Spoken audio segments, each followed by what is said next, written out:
রাজ্যে প্রতিনিয়ত নেশার রমরমা। নেশা পাচারকারীরা তারা সক্রিয়। তবে জানা যায় যে নার্সারি অর্থাৎ গাঁজা গাছ বা গাঁজার চারা রোপণ, গাঁজা চাষ করা সবটাই কিন্তু হচ্ছে একেবারে প্রত্যন্ত এলাকায়।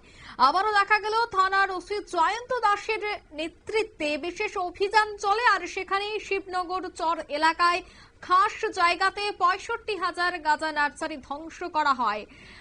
সে বিষয়ে কি বলছেন পুলিশ, শোনাবো। থানার দায়িত্ব পাওয়ার পর প্রথম আজকে একটা অপারেশন করছেন, কোন জায়গায় করছেন এবং কতটুকু নার্সারি ধ্বংস করা হয়েছে স্যার, এই বিষয়ে একটু বিস্তারিতভাবে বলছেন।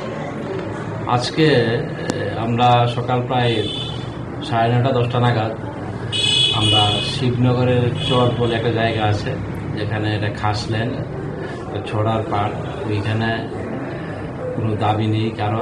এরকম জায়গাতে প্রায় 14টা প্লটে, 12 থেকে 14টা, 14টা প্লটে আমরা প্রায় 65,000 গাঁজার চারা আমরা রেজিস্টার করেছি।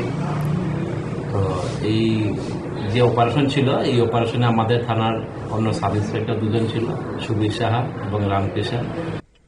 আপনারা শুনলেন ওসির বক্তব্য। অর্থাৎ নেশা বিরোধী যে অভিযান চলছে তা কিন্তু আগামী দিনেও এই অভিযান অব্যাহত থাকবে বলেই তারা জানাচ্ছেন।